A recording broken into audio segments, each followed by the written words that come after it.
Hey guys, thanks for tuning in. Welcome back. My name's Matt. Today we're just going to run through tying down the canes that we've pruned. There's a few different methods that we can use to tie down. I've selected one and I may review a couple others as well, but probably just the one. The one that I'm choosing to review is this tie down gun or wand or whatever you'd like to call it. It's called a ligar. This particular one, it's a French brand. There's another brand that's exactly the same called Sono. It was a lesser quality product, but over recent years they've really improved on their design, and it's more or less the same as these ones, just at a discounted cost. I think these are around $25 each, and the Sono ones are around 10. So for half price you can get more or less the same product. The other component that is needed to complete the tying down is tie down string, which is this particular brand is rice set paper wrapped wire. There's another one called Eco-Fill, which I think is actually this one as well, but there's a few different styles you can get. But basically it's just a length of wire that's been wrapped, so it's a little easier on your fingers. And I'll run down a few particulars that make the whole tying down process possible, because if you don't get the hand movements right, it won't work. And that's the most difficult thing to wrap your mind around. But after a day or so practice, you'll become really proficient in tying down, and it makes the process a lot easier. A lot of the canes you'll find are already leaning in the right direction. It's best to go with the flow unless you have to make an alternative choice. The pruners normally prune with that in mind. They'll leave two canes pointing in more or less the right direction, and that's normally the direction they're meant to be tied down in. So we'll run through a couple here and I'll show you just how to use this tie down gun. You will need a pouch or a decent sized pocket so that you can put your ball of string inside it. I rest mine inside my pouch and just have the end feeding out.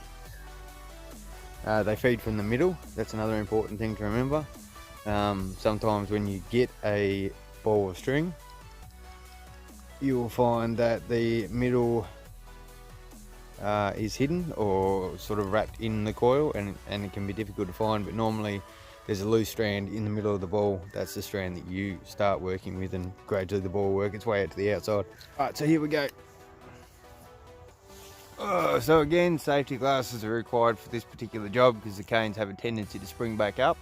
They often slap you in the face. That really hurts, but it's also pretty high risk of receiving an eye injury. Gloves are optional, but if you do use gloves, I suggest you use fingerless because it gives you a feel for exactly where the string is. When you have fingers on your gloves, it can make it quite difficult to feel where the wire is, and it becomes difficult to tie off also. So that is my suggestion, using fingerless gloves. Absolutely wear safety glasses, really important. So here I have my string in my pouch and the loose end here tie down gun. The way I operate is always have each one in my hand. I'm right-handed, so the tie down gun's in my right hand. I'm using my left hand to wrap the string on. Now we go 2 times around the wire at least. A lot of people really insist that you wrap this as tight as possible. Doesn't necessarily have to be that way. Once it's tied down and secure, it's not going to move in the wind. It takes a lot of power, a lot of wind power to get one of these vines rattling to the point where it's going to damage buds. Unless you've got an issue where the cane is, where the entire trunk is trying to move downhill and you want to bring it back uphill, that's the only time you should really consider wrapping on super tight. But I find, in my personal opinion is that loosely wrapping on is absolutely fine. I've done it many times and I've never seen an issue with it. I've only ever wrapped on really tight when it's been absolutely necessary. I find that wrapping on tight only leads to more broken canes, a higher percentage of broken canes, and if it doesn't do any harm to wrap on loosely, then why not do it if it's going to mean that you snap less canes. Anyway, here we go. So with the wire, it's 2 times around. Leave yourself enough length to double back. You want to put your hook in about halfway, bend it back towards. Now this is a really important step.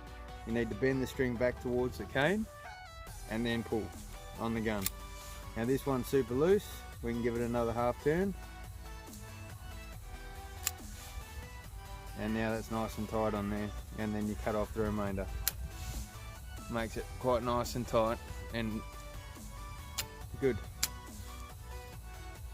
With this one, wrap on, same, 2 times around, pull it reasonably tight, about halfway, back on itself, and then pull tight, and then cut, and that's nice and tight. And that cane's not going anywhere, and it's only wrapped on quite loosely, so there's no harm in doing that.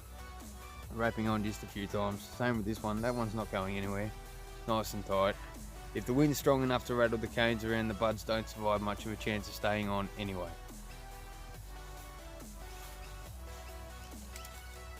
Same with that. I recommend only tying down in this end bud section.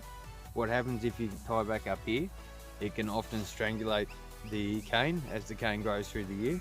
And definitely if you intend to spur prune in the future, do not put a tie here, because the girth will become so wide that it will strangle itself. The string will stay on there. This stuff I find must be biodegradable, because I've never found any remnants in the vineyard, and we've been using it on this site for plus 20 years. And the only remnants are what's left attached to the wire, but I've certainly never found any on the ground. And there should be at least 20 strands of this per section. Now we can see the remnants of the last 2 years. This was last year, and this was the year before that. That one's completely almost biodegraded. That one's still got a little bit of tissue left on it, but by this time next year that one will be broken down enough to go as well. And on the ground it's going to break down even quicker than that.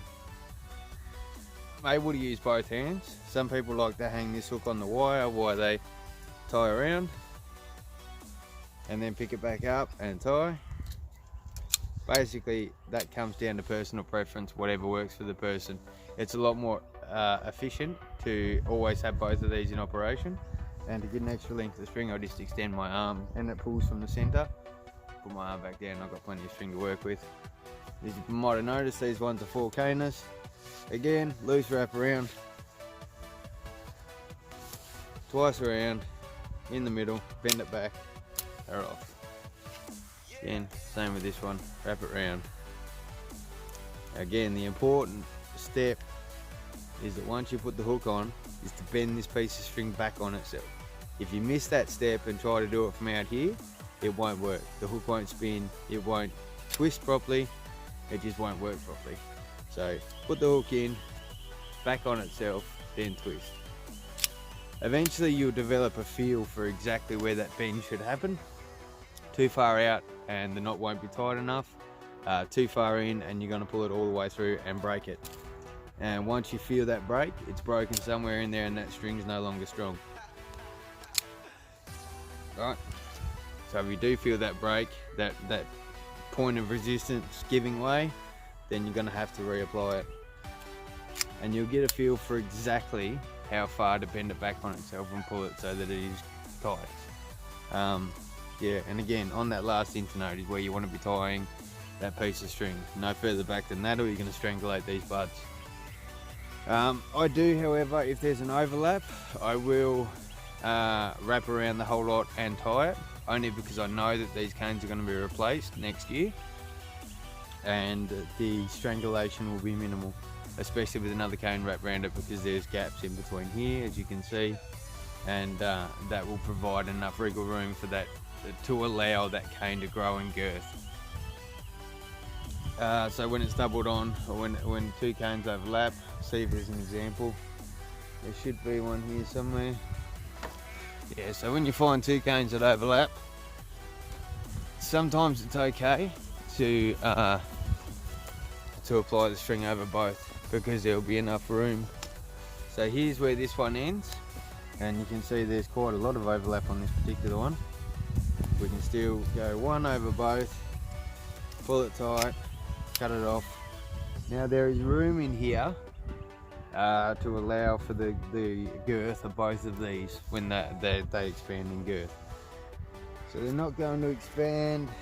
See if I can find a remnant of a cord on. So both will go from about this size to about this size. That's quite an expanse in girth, probably double. And there is enough room in there to allow for both of those canes to double in girth. and that's fine. When it's overlapping like that, it's fine to wrap one round both. But when it's just a single and you're going straight to the wire, you're not allowing any room for that growth in girth. Now here, that's tight, and it's not allowing for any girth of that cane. So as soon as that cane begins to increase in girth, it's going to start strangulating the flow of nutrient up and down the plant. So I'm going to break that and take it off. And so just on that end internode, where it doesn't matter because there is no flow from this bud to this bud, this particular section is just going to die and become dead tissue. And there we have it. That's that in a nutshell. Another option that some people use is cable ties. This is a really expensive operation. Getting enough cable ties to tie down the entire property would be a huge expense. I forget the bag price. I think it's about $25 for a packet of 1,000 if you buy them in bulk. Yeah, and it's an expensive operation to go through and do it this way. However, it is quite strong. We use cable ties for nets, but not for these because it's just too expensive, and it is quite time consuming. Probably about the same as a tie down gun, I guess.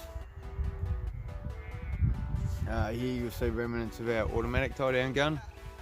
That principle pretty much speaks for itself. It twists and it cuts itself off. It does get a lot of tangles that are quite difficult to unjam. You can't operate it in the rain. Some varieties like Sauvignon Blanc, it's actually better to tie down when it's wet because the canes become a little bit more subtle and you're able to wrap them down without them snapping. Sauvignon Blanc especially has a real tendency to snap. It's something to do with the cell structure, and it's just not quite as strong as some of the other varieties. Yeah, so Sauvignon Blanc especially, it's better to actually tie down in the rain. Using an automatic tie down gun, it eliminates the ability to be able to do that because you can't operate these in the wet. And at about $3,000 a piece, it's a lot more of an expensive alternative. Oh, and the string cost also being quite high. It's a lot cheaper to go with this as a tie down option. And once you become good at it, you can use it in all weather conditions, and they are just as quick as an automatic tie down gun if you've got the right person on them. So I suggest going with Sono or Ligar. They're both great brands and easy to use once you've learned how to use them. So that's tying down in a nutshell. Thanks for watching. I really appreciate the support. If you haven't yet, please hit that subscribe button if you'd like to see more videos like this. Leave me a like if you think I've deserved it, and comment down below if there's anything else you'd like to see. And I will see you guys hopefully on the next video.